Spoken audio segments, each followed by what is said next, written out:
We are just 2 minutes from starting, so grab yourself a pen, paper, glass of water, and just chill out for a minute, and we'll be with you in a minute.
Hi everyone, my name is Lee Rourke and welcome to the webinar on creating your best year yet in 2015. Everyone, I'm just going to wait another few minutes. I think there's at the moment we've got about 10 people and I've had over 30 register. So we'll just wait another minute or two, excuse me, before I get started. I am just going to see if this works. Hold on. I'm going to just pop up an offer there to download a workbook. It's to the right side of the screen, so there should be a yellow button, and I'm hoping that works. I will also email the workbook to everyone following this webinar, to those who attended. It's similar, if some of you have done my 2014 workbook last year, it's similar to that, but there's some new upgraded improvements to it. So it'll be worthwhile to download that. We're not going to go through that today because I'll talk about that in a little while, but we will refer to it and I'll show it to you at the end as well. So download that one if you happen to be at home and can print it out. You could do that straight away if you like. Or you can just download it, have a look at it as we speak, or look at it after the webinar. You don't need it for the webinar, but you could jot some notes straight into it if you wanted to. I prefer to take a whole half day out for that one and have a good play with it. So it's there if you want it. So I'd like you guys that have arrived, let me see. Yep, we've got still got about the same amount. So if you could just pop into the chat box so I know you're there and you can hear me. And firstly, I want this to be as interactive as possible. So if you can, I'll put all the messages public right now. Actually, I'll just change it from private to public so everyone can see. So if you want it to be private, wait until I say I'm going to turn everything private about halfway through the webinar if you've got any questions.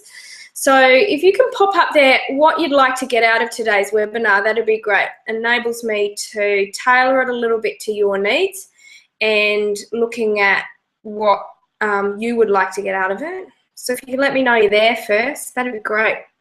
And secondly, I would love to I'd love to just congratulate you guys for being on a webinar in silly season, or being on an online training, if you're not familiar with that term, in silly season. So congratulations on showing up, because what I know is that with my clients and myself, we do our planning at this period of the year, or before New Year's, or in the first few days after New Year's. When we have a week's holiday, we take a half a day out or a day out and do our planning.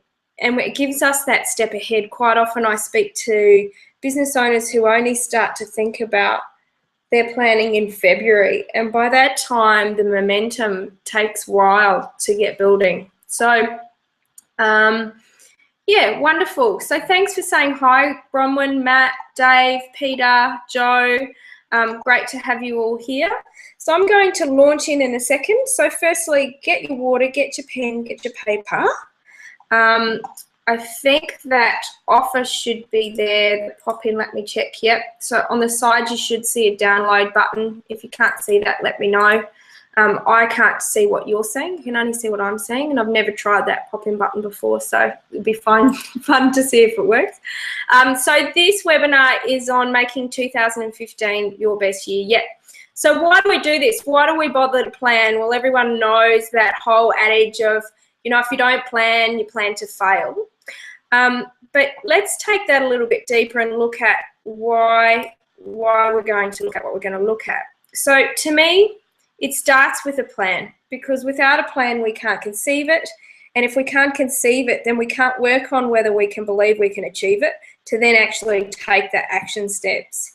You know, there's a lot of approaches out there that are the just do it mindset, or the just get out there and make it happen mindset. But it requires a clear purpose and a clear vision to actually motivate us, to actually create a space where we then have to deal with our beliefs and our fears and our challenges around creating that. So those steps come in first, and the first step is the plan. My job in coaching is to work with people's issues around beliefs and what is stopping them from doing what they actually want, from creating what they actually want. But before we can get that, you've got to know what you want. So this is why planning is so important, and why I'm just so excited that I've had at least 10 at this point show up to a webinar at this time of year, because you guys are thinking ahead of the pack. You're taking proactive steps and going, okay, I am interested in creating something better next year. So why else do we do it? Well, we're just plugging into what is the best energy source available to us, and that is a clear vision and a clear purpose. So there's two types of energies we can tap into when we want to get motivated and energized. One is survival-based energies. So survival-based energies, they work in the primitive parts of our brains. They're the, if I don't do this, people aren't going to like me, I'm going to lose my job, my business is going to go down the toilet, all that push energy and away from motivation. And it's great to use that a little bit, but if you use it all of the time, then what happens is the joy goes out of life for the first part, and secondly, we start to become really exhausted and tired, adrenally fatigued, and burnt out. So the best source of energy is to plug directly into our purpose, our vision, our plans, the things that energize and excite us, and to plug directly into the feelings that are going to feed those plans and continue that momentum as we go through the challenges that will inevitably happen in 2015 as they have in 2014. So the next one in terms of the reasons why we need to plan is because there's this amazing part of our brain. If there's any coaches on the call, they might be aware of this, but some of you mightn't be aware of this. It's called the reticular activating system, the RAS for short. And what it does is that it is, if you say, let's say you want to create something, let's say you want to create a new relationship in your life, and you put that into your intentions, then it starts to seek and scan the environment for everything that might actually bring that intention to life. I don't know if any of you have ever been in the experience of deciding that you want to buy a car. So if I wanted, and I had one, I want one again now, I had a Mini Cooper S, you know, the little Mini Coopers with the convertibles. And when I first started desiring one, I started to notice them everywhere. Suddenly there went from being no Mini Coopers on the road to me thinking that everyone this week had gone out and bought, you know, a Mini Cooper S with the hood off. But the reality is that our brain can only filter in so much of the hundreds of thousands of sensory information that's coming in a second. And we just start to pay attention to the bits that matter to us. Now, if in your brain you're going, I'm an absolute failure and nothing will ever come to any good, then that is all that your brain will start to scan the evidence for. So it works on lots of different levels, this reticular activating system. It's basically helping us to filter what we want to see.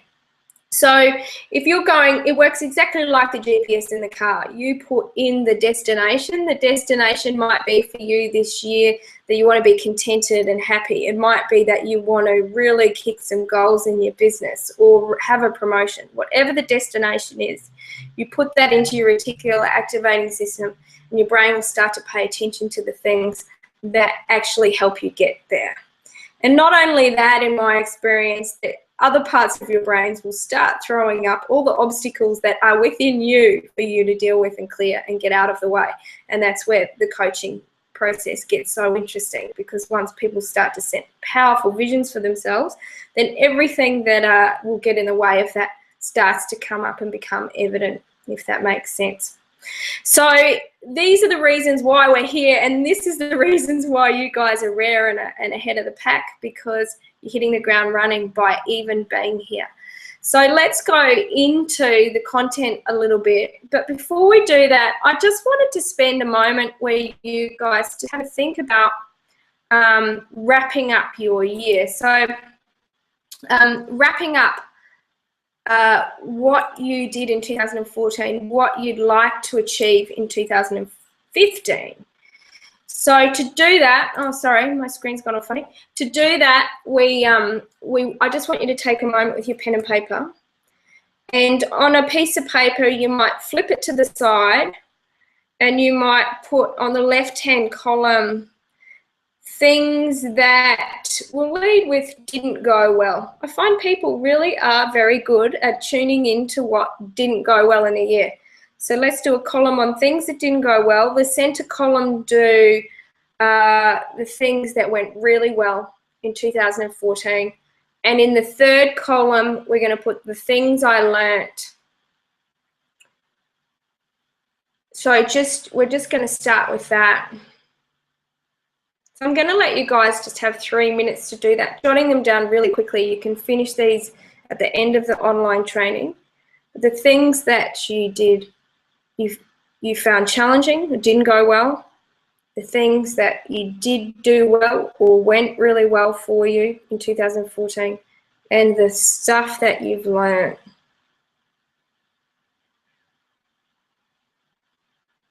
I'm just going to give you a bit of time.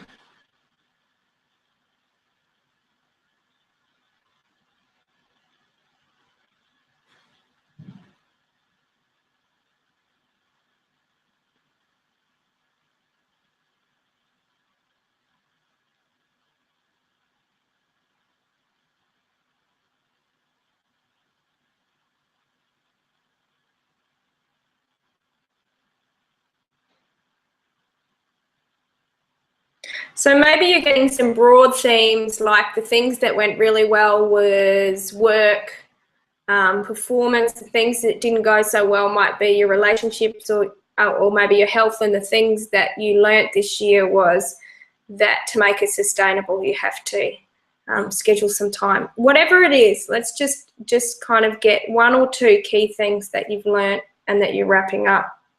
And the reason we do this is because we're giving a context for creating the goals for next year. We're giving it okay, yep, this is where I want to focus, a shift to the focus. So we're just starting with that.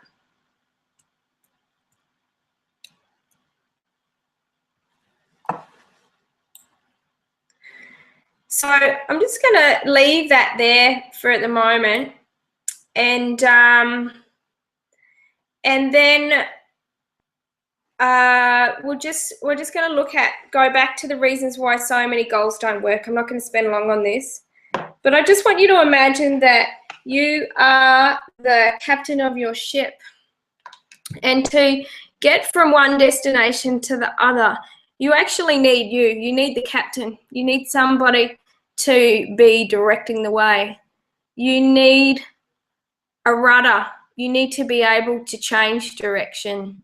You need to be able to, so a steering wheel or a rudder to change direction.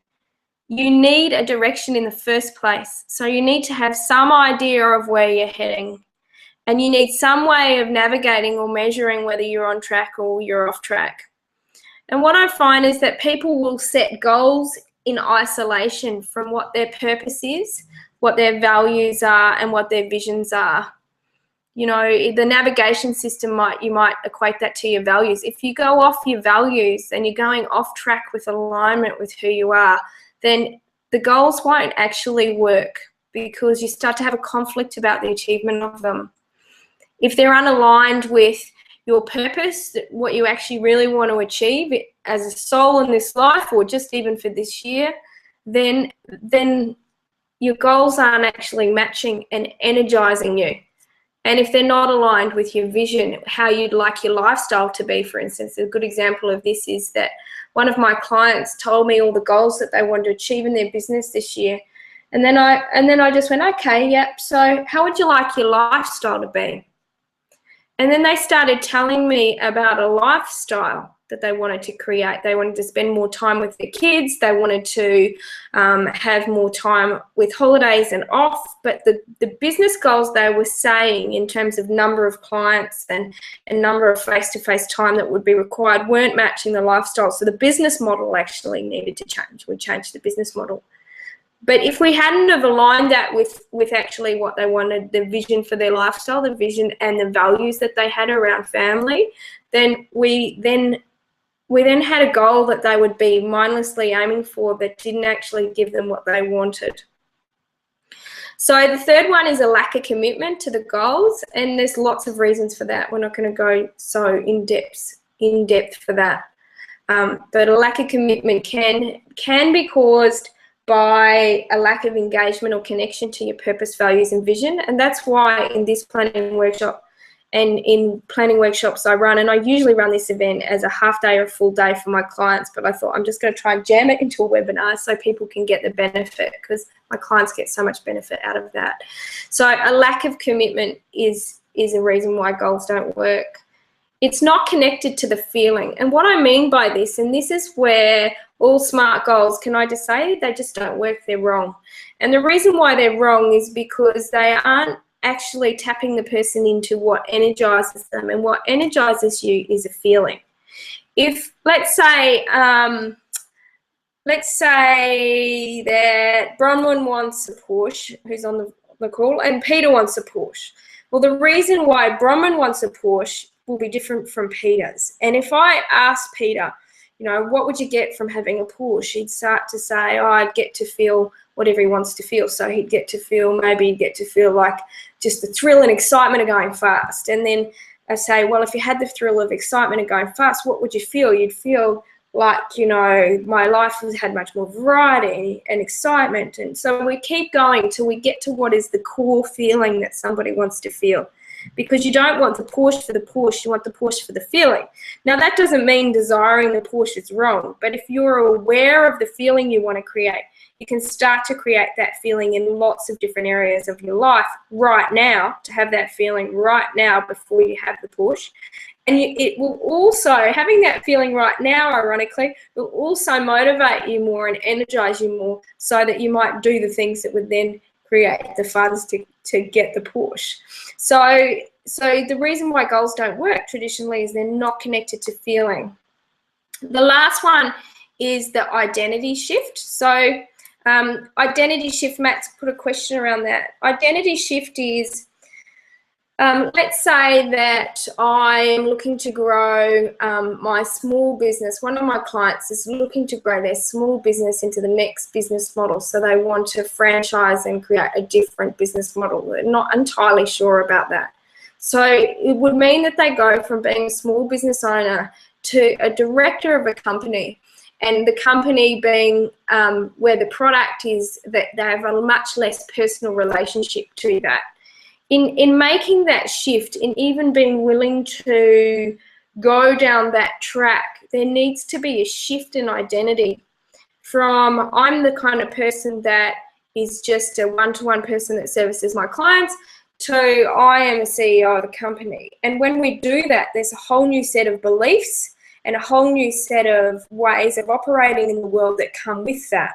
It's kind of like we attempting to do our goals so that we can have the identity shift, when really what creates the success with goals is when we have the identity shift first and then the goals connect through. So this isn't necessarily fake it till you make it.